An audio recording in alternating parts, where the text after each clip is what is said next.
काफ़ी समय बीत चुका है। हमने ट्रांसलेटर्स की जो लेटेस्ट सैलरी है उस पर वीडियो नहीं बनाई है, लेकिन आज फाइनली हम वो वीडियो लेके आ रहे हैं।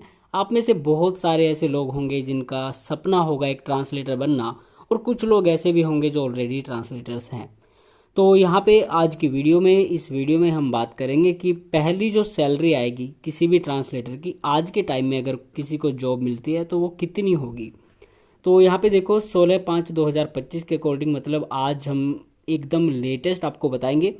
तो जूनियर और सीनियर ट्रांसलेटर्स दोनों की सैलरी यहाँ पे हम कंपेयर करने वाले हैं। तो सबसे पहले आपको ये चीज़ें जान लेनी चाहिए। यहाँ पे देखो 7th CPC अभी चल रहा है, पे कमीशन जो है, और ये 2016 से 2025 तक रहेगा। सेंट्रल गवर्नमेंट ने भी अनाउंस कर दिया है कि भैया 2026 में आपका नया पे कमीशन आ रहा है, उसमें चांसेस हैं कि आपकी जो सैलरी है वो 1.25 गुना या फिर 1.5 गुना बढ़ने के चांसेस हैं। उसके बारे में भी हम अलग वीडियो में चर्चा करेंगे। फिलहाल आपको बता दें कि सेंट्रल गवर्नमेंट में आपकी अगर नौकरी मिल लगती है तो यहाँ पे जो शहर हैं, जो सिटीज़ हैं जहाँ पे आपकी पोस्टिंग आती है, उनको 4 वर्गों में डिवाइड किया गया है। पहली आपकी आती है एक्स सिटीज़, जिसमें मैक्सिमम आपको सैलरी मिलती है। दूसरी वाई सिटीज़ होती हैं जो TPTA होती है, और वाई सिटीज़ TPTA से जो अलग होती हैं वो अदर्स में आती हैं। और इसके बाद आती है आपकी जेड सिटीज़। तो इनकी लिस्ट अगर आप गूगल करेंगे वहाँ पे भी आपको मिल जाएगी। तो जो एक्स सिटी है वहाँ पे हाईएस्ट आपको सैलरी मिलेगी, और जो जेड सिटीज़ हैं वहाँ पे आपको लोएस्ट सैलरी मिलेगी। तो चलिए देखते हैं कितना है गैप। और यहाँ पे सबसे पहले जो आपकी सैलरी की बात आती है वो होता है बेसिक पे। बेसिक पे से ही आपकी सैलरी बननी शुरू होती है। लेवल 6 में आती है आपकी जूनियर ट्रांसलेटर की, और लेवल 7 में आती है सीनियर ट्रांसलेटर की। तो यहाँ पे बेसिक पे जो है वो जूनियर का होता है भैया 35,400 रुपये, सीनियर ट्रांसलेटर का होता है 44,900 रुपये। आगे इसके बाद लगता है जो DA डियरनेस अलाउंस महंगाई भत्ता, वो होता है आपका, अब हो चुका है 55%। जुलाई में फिर से बढ़ेगा, अभी 2 महीने आपको वेट करना पड़ेगा। तो यहाँ पे 55% अगर हम देखें जूनियर ट्रांसलेटर का तो 19,470 रुपये हो जाएगा। सीनियर का हो जाएगा 24,695 रुपये। इसके बाद जो मैक्सिमम चीज़ आती है वो होता है आपका HRA। अगर आप एक्स सिटी में रहते हो भैया तो आपको जूनियर ट्रांसलेटर में मिलेगा 10,620। वाई सिटीज़ में रहते हो, TPTA हो या फिर अदर्स हो, वहाँ पे आपको मिलेगा 7,080 रुपये। और जेड सिटी में बहुत ही कम हो जाएगा 3,540 रुपये। तो ये हम किस तरह से कैलकुलेट कर रहे हैं, ये आपका होता है एक्स सिटी में 30%, वाई सिटी में 20% और जेड सिटी में 10%। सेम सीनियर का हो जाएगा 13,470 रुपये, वाई सिटी में हो जाएगा 8,980, और जेड सिटी में देखो कितना कम चला गया, 4,490 रुपये।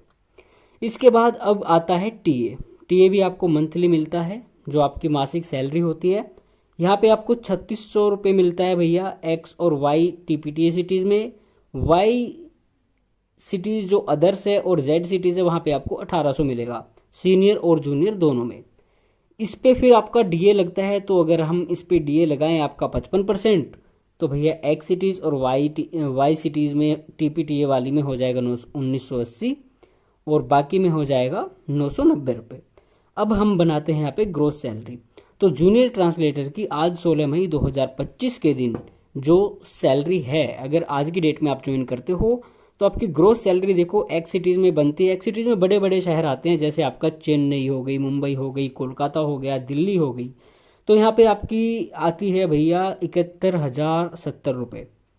वाई TPTA सिटीज़ की बात करें तो भैया यहाँ पे 67,530 रुपये, और फिर अदर्स की बात करें तो 65,730, और जेड सिटीज़ की बात करें तो 61,200 रुपये।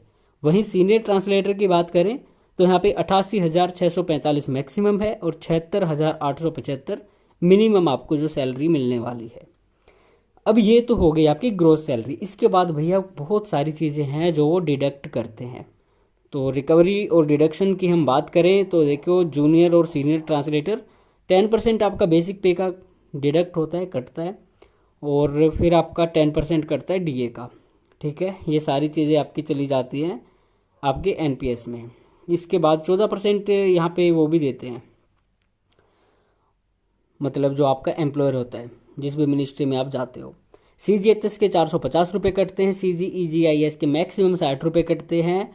और फिर प्रोफेशनल टैक्स है, कहीं पे लगता है कहीं पे नहीं लगता। जो प्रोफेशनल टैक्स होता है ना, ये होता है स्टेट गवर्नमेंट को जाता है। मतलब आप मान लो आप हरियाणा के बंदे हो और आपकी पोस्टिंग हो गई पंजाब में, या फिर मान लो तमिलनाडु में हो गई या किसी और स्टेट में, तो वहाँ अगर आपका प्रोफेशनल टैक्स लगता है तो आपका जो प्रोफेशनल टैक्स है वो स्टेट गवर्नमेंट को जाएगा।